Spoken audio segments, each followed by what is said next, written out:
করিম, শুনলি তো গত রাতে আবার গ্রামে পুলিশ ঢুকেছিল। গ্রামের সকলে খুব ভয় পেয়ে আছে রে। হ্যাঁ শুনেছি, কিন্তু এসেছিল কেন? আসবার কারণ কি কাউকে কিছু বলেছে?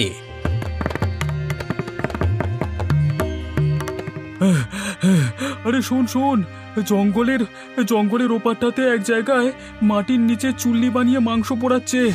সেই মাংস বাইরে বিক্রি করা হচ্ছে রে। এই ব্যবসা চলছে গত কয়েক মাস ধরে। মাটির নিচে মাংস পোড়াচ্ছে? এসব আবার কি আজে বাজে কাজ করছে? আর এসব করছে কে? শফিক চাচা আর তার ছেলেরা। কেউ এতদিন বুঝতেই পারিনি বাইরের কিছু লোকজনও এর সাথে জড়িত আছে নাকি। তাই নাকি? এইসব ব্যাপার স্যাপার এতদিন আমরা কেউ কিছু টের পেলাম না, কিন্তু পুলিশ জানলো কিভাবে? ওদের দল থেকেই কেউ একজন খবর দিয়েছে। তবে দেখবি এই কাণ্ড জানাজানি হলে শফিক চাচাদের দিন শেষ। ওদের মস্তানিতে সারা গ্রাম তটস্থ থাকে, সব কিছুতেই ওদের জোর জুলুম চলে। তুই খারাপ কিছু বলিসনি, কিন্তু একটা কথা কি বুঝতে পারছিস তোরা? এতে গ্রামের কতটা বদনাম হবে। আমরা সবাই মিলে এই গ্রামটাকে এত সুন্দর করে গুছিয়ে রাখতে চাই, আর শফিক চাচার এই সমস্ত কাজকর্ম বাইরে ফাঁস হয়ে গেলে এই গ্রামকে নিয়ে সবার কি ধারণা হবে সেটা ভাব একবার। সত্যি এই শফিক চাচার জন্য আমরা সবাই ভুগবো মনে হচ্ছে। কি রে, এত তাড়াতাড়ি ফিরে এলি যে আজ? এরই মধ্যে মাঠের কাজ শেষ হয়ে গেল? কাজ শেষ হয়নি মা, ভয়ঙ্কর ঘটনা ঘটেছে গ্রামে। কি ঘটনা ঘটলো আবার?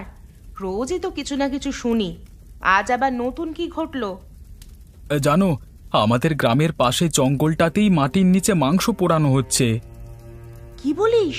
কিসের মাংস? কারা করছে এসব? শফিক চাচা আর তার ছেলেরা নাকি করছে। বাইরের কিছু লোকেও জড়িয়ে আছে। মাটির নিচে চুল্লি বানিয়ে মাংস পোড়ায়, তারপর বাইরে গিয়ে বিক্রি করে।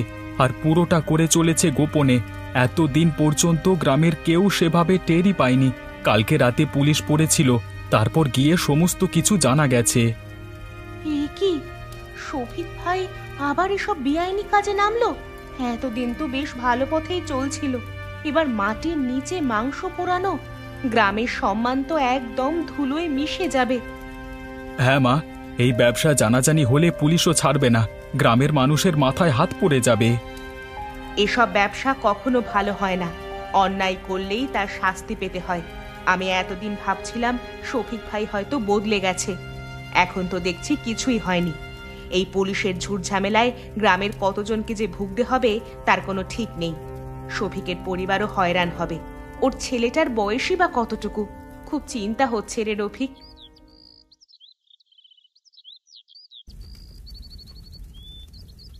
আব্বা, এই কাজটা করা ঠিক হচ্ছে তো? লোকজন টের পেলে কিন্তু আমাদের বিপদে পড়তে হবে। তুই শফিকের ছেলে হয়ে এত ভয় পাচ্ছিস কেন? কেউ কিচ্ছু জানবে না, সব গোপনেই থাকবে। কিন্তু পুলিশ গ্রামে আসছে বলে শুনেছি, যদি কিছু জানতে পারি? পুলিশ আমাদের কিচ্ছু করতে পারবে না। আমার হাতে সব বড় বড় লোকজন আছে। পুলিশ যদি কিছু জানতেও পারে, সবকিছু সামলে নেওয়া হবে, তুই চাপ নিস না। কাজ তো ভালোই চলছে, কিন্তু শুনলাম গ্রামের কিছু লোক নাকি সন্দেহ করছে। হ্যাঁ, তোর এসব কথায় কান দেওয়ার মতো ফালতু সময় আমার হাতে নেই। এসব নিয়ে মাথা ঘামালে চলবে না। আমি সব দেখছি। কোন পুলিশ এসেছিল আমি দেখে নিচ্ছি এদিকটা। তোরা বেকার বেকার ভয় পাস না, কাজে মন দে। আর এই গ্রামের লোকজন সব এক একটা ছাগল, এই শফিকের হাতের পুতুল ওরা। ওদেরকে নিয়ে ভাবিস না। আমার কোনো ক্ষতি করবার মতন ওদের ক্ষমতা নেই। আব্বা, তবু আমাদের একটু সাবধানে থাকা উচিত। কদিন গন্ধটা তো বেরোয়, লোকজন এসব নিয়ে সন্দেহ করছে। বেকার বেকার ঝুঁকি নিয়ে লাভ কি? ঠিক আছে, সামনে একটা বড় পার্টি আছে, তাদের মালগুলো সাপ্লাই করে দে আগে, তারপর না হয় এসব কদিন বন্ধ রাখবো। গ্রামের অবস্থা তো ভালো যাচ্ছে না। পুলিশও আজকাল খুব ঘোরাঘুরি করছে, কিছু একটা চলছে, সবাই টের পাচ্ছে। মুকুল ভাই, আমরা সবাই সবকিছু জানি, গন্ধটাও তো পাচ্ছি নাকি? ওরা মাটির নিচে চুল্লি বানিয়ে মাংস পোড়াচ্ছে। এভাবে চলতে থাকলে গ্রামে তো এবার পুলিশ ক্যাম্প বসবে। গ্রামের মেয়ে বউরা ভয়ে তো এবার বেরোতে পারবে না। কিন্তু আমরা কিছুই তো করতে পারছি না। শফিক চাচার মতো লোক জড়িয়ে আছে, বড় বড় লোক ও আড়াল থেকে সাহায্য করছে বলে শুনেছি। আর কতদিন এভাবে চলবে? গ্রামের ইজ্জত নষ্ট হচ্ছে। আমি বলছি শোনো, আমাদেরই কিছু করতে হবে। পুলিশ যদি জানতে পারে আমাদেরও সন্দেহের চোখে দেখবে। ঠিকই বলেছিস রফিক, কিন্তু শফিকের বিরুদ্ধে দাঁড়ালে আমাদেরও কিন্তু বিপদ। নিশ্চিত ওর লোকজন আমাদের ছাড়বে না। শফিকের মাথার উপর সব বড় বড় লোকজনের হাত আছে। আমাদের উচিত সবাই মিলে একসাথে কিছু করা। এভাবে চুপ করে বসে থাকলে কিন্তু হবে না। কিন্তু সাহসের অভাব সবার, কেউই শফিকের মতো লোকের বিরুদ্ধে যেতে চায় না। আমরা কি করব? আজ এক কাজ করলে হয় না? পুলিশের কাছে তো খবর আছে, পুলিশ শুধু জানে না যে এই কাজটা আসলে কে করছে। আমরা তো সবকিছু জানি।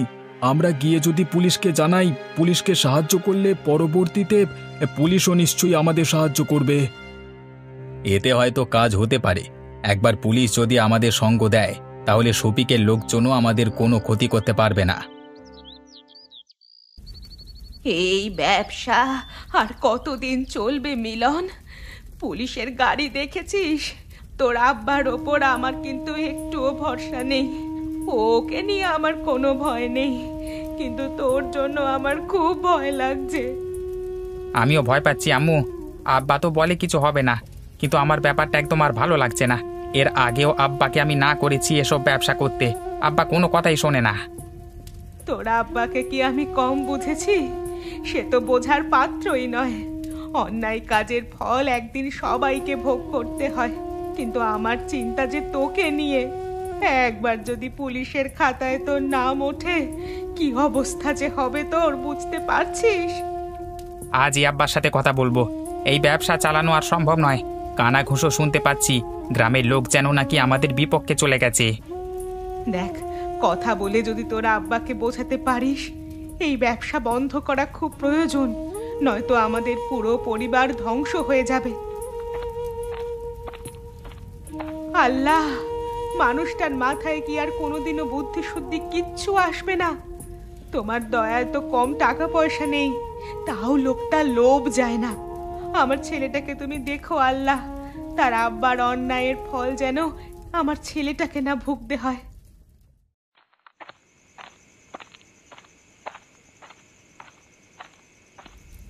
আব্বা, আর কতদিন তোমার এই কাজ চলবে? আজ গ্রামে অনেক কথা উঠছে, পুলিশ আমাদের দিকে নজর রাখছে। চুপ! তুই জানিস না আমি কি করছি? এসব ব্যবসায় ধরা পড়বার সুযোগ কম। সব কিছু ঠিক মতো চললে কেউ কিচ্ছু জানবে না। কিন্তু আব্বা, তুমি কি বুঝতে পারছো না? এই পোড়া মাংসের গন্ধই আমাদেরকে ধরিয়ে দেবে। গ্রামের সবাই এই গন্ধ পেয়েছে। তোমার কি মনে হয় তুমি এই গন্ধটা আটকাতে পারবে? এসব বেআইনি কাজ বন্ধ করো আব্বা। মিলন ঠিকই বলেছে শফিক ভাই। আজকে কিছু পুলিশকে দেখেছি, আমাদের কাজ বন্ধ করতে হবে কিছুদিনের জন্য। এই ব্যবসা বন্ধ করব? এত বড় সুযোগ ছেড়ে দেব? তোদের ধারণা আছে এই কাজে কত মুনাফা হয় আমাদের? আর এই কাজ তো শুধু একা আমি করছি না, আমাদের উপরে আরো লোকজন আছে। তোদের কি মনে হয় আমি এই কাজ বন্ধ করতে চাইলেও তারা বন্ধ করতে দেবে? তোরা অযথা ভয় পাচ্ছিস, পুলিশকে আমি সামলাতে জানি। আব্বা, তোমার উপরে যারা আছে তাদের কিন্তু কেউ চেনে না, কিন্তু সবাই জেনে গেছে তুমি এই কাজের সাথে জড়িত আছো। তোমার সাথে আমিও আছি।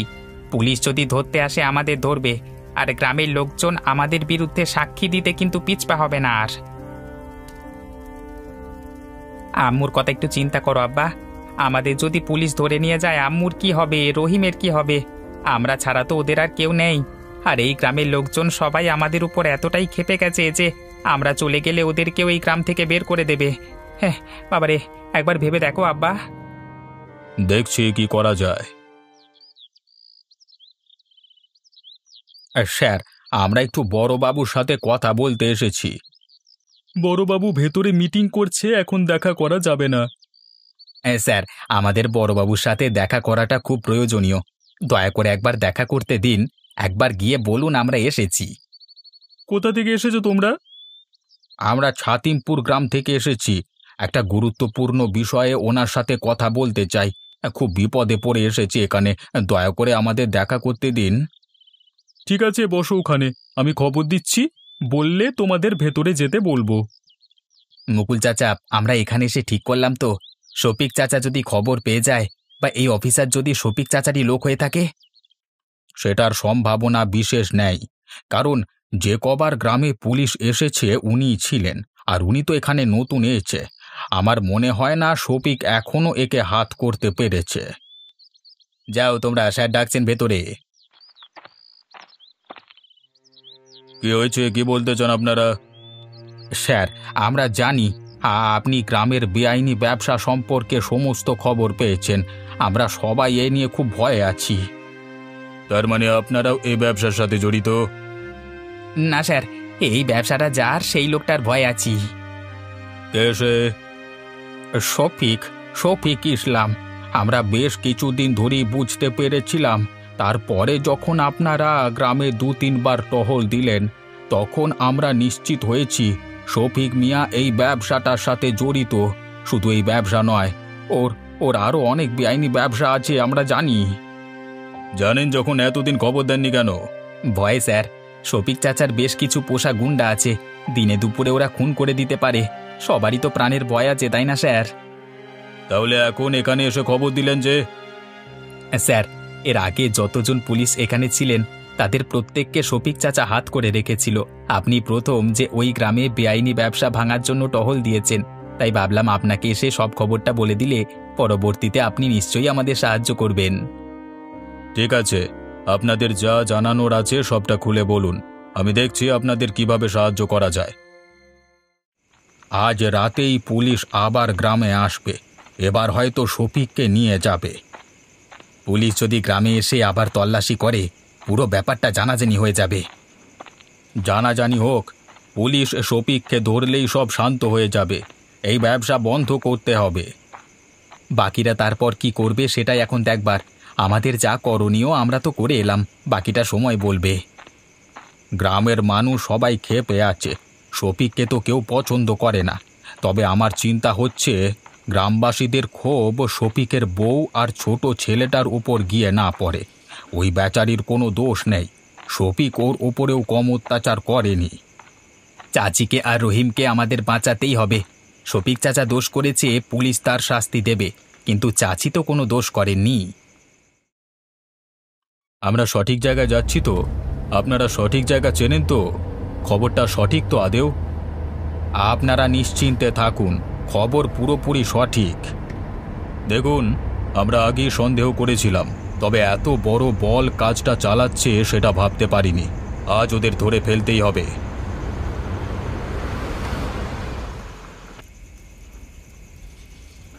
পুলিশ এদিকে কি করছে? আমি তোমাকে বলেছিলাম না আব্বা, এই ব্যবসা বন্ধ করো, এবার ধরা পড়ে যাব মনে হয় আমরা। শফিক ভাই, দেরি হলে বড় বিপদ হয়ে যাবে, এখনই পালাতে হবে আমাদের। না, পালাবো না, কিছুই প্রমাণ করতে পারবো না, সব কিছু লোকানো আছে। শফিক, অনেক দিন ধরে তোমার বিরুদ্ধে অভিযোগ জমা হচ্ছে, আজকে সমস্ত প্রমাণ হাতে পেয়েছি। এবার আর পালানোর উপায় নেই, আমরা তোমাকে গ্রেফতার করছি। কিসের অভিযোগ? আর আমাকে গ্রেফতার করতে এসেছেন যে আপনারা? আপনাদের হাতে কি প্রমাণ আছে? পুলিশকে তার কাজ শিখিও না শফিক, আজ আমরা যথেষ্ট প্রমাণ নিয়েই তোমাকে গ্রেফতার করতে এসেছি। কিসের প্রমাণ? তোমরা কিছুই প্রমাণ করতে পারবে না। এই মাটির নিচে বানানো চুল্লি, পোড়া মাংসের গন্ধ, সব প্রমাণ, সব ধরা পড়েছে এতদিনে। আর চিন্তা করো না, তোমার বিরুদ্ধে সাক্ষীও রয়েছে যথেষ্ট। কার এত বড় সাহস আমার বিরুদ্ধে সাক্ষী দেবে? তার কৈফিয়ত তোমাকে দিতে আমরা বাধ্য নই, যেখানে দরকার সেখানে দেব, অনেক হয়েছে, এবার চলো। দেখলে তো আব্বু, আজকে আমার কথা বা আম্মুর কথা শুনলে পরে এই দিনটা আসতো না। তুমি কোনোদিনও কারোর কথা শোনো না। তুই চিন্তা করিস না বেটা, খুব বেশিক্ষণ আমাকে জেলে থাকতে হবে না। আমার উপরেও অনেক লোকজন আছে, তারাই আমাদের বের করবে। তারপর আমি দেখছি এই গ্রামে কার কত বড় সাহস। দয়া করে চুপ করো এবার, তুমি অনেক করেছো, আর করো না। অন্য কেউ যদি না থাকে আমি সাক্ষী দেব, আম্মুর জন্য অন্তত পক্ষে এটুকু আমি করব। চলো চলো, অনেক কথা হয়ে গেছে, বাকি কথা থানায় গিয়ে হবে।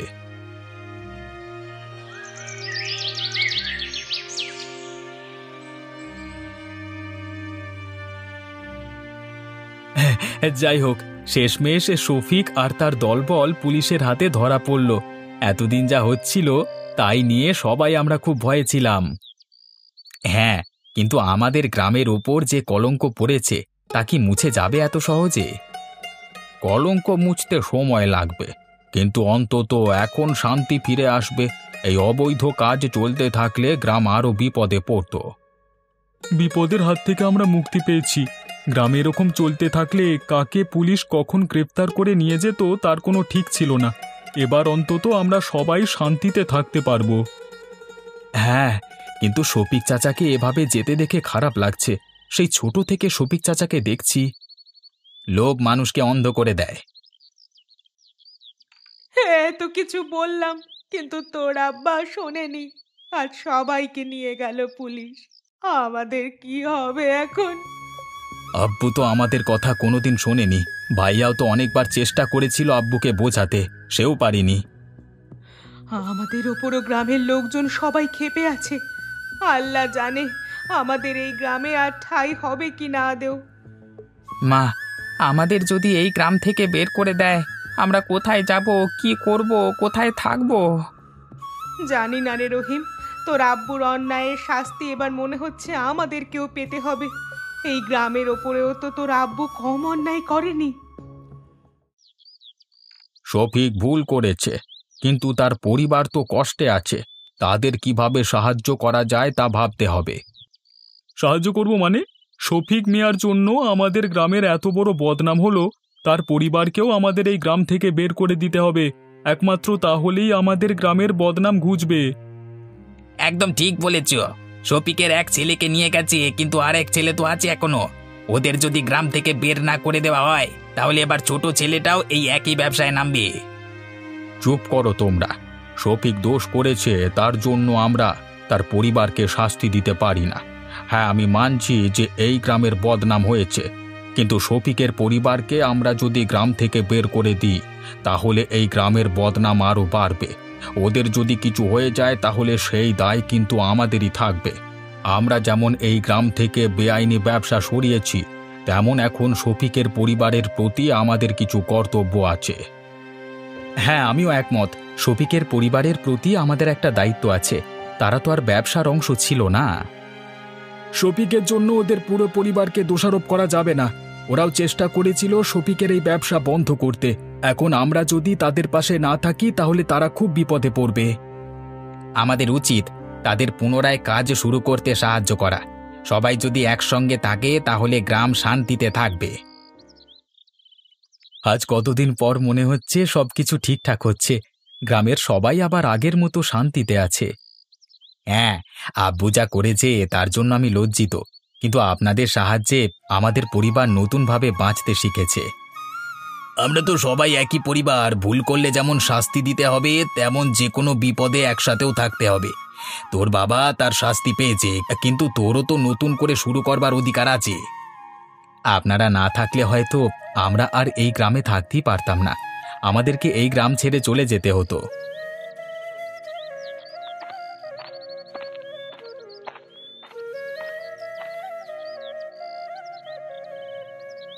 কি গো মুকুল চাচা, তুমি এখন এখানে?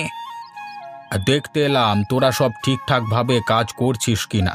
সব ঠিক আছিস তো রহিম? সব ঠিক আছে তো? সব ঠিক আছে। এত সব ঘটনার পর গ্রাম আবার শান্ত হয়েছে। লোভ আর অন্যায় মানুষের জীবন কতটা বদলে দিতে পারে সেটাই শফিক প্রমাণ করে দিল। ঠিকই বলেছ চাচা। কিন্তু আমরা সবাই মিলে কাঁধে কাঁধ লাগিয়ে যদি কাজ করি আর একসাথে থাকি, তাহলে আর কোনো অন্যায় এই গ্রামে কিন্তু ঘটবে না। ঠিকই বলেছিস। এখন থেকে সবাই মিলে গ্রামকে রক্ষা করতে হবে। আমিও আপনাদের সাথে আছি।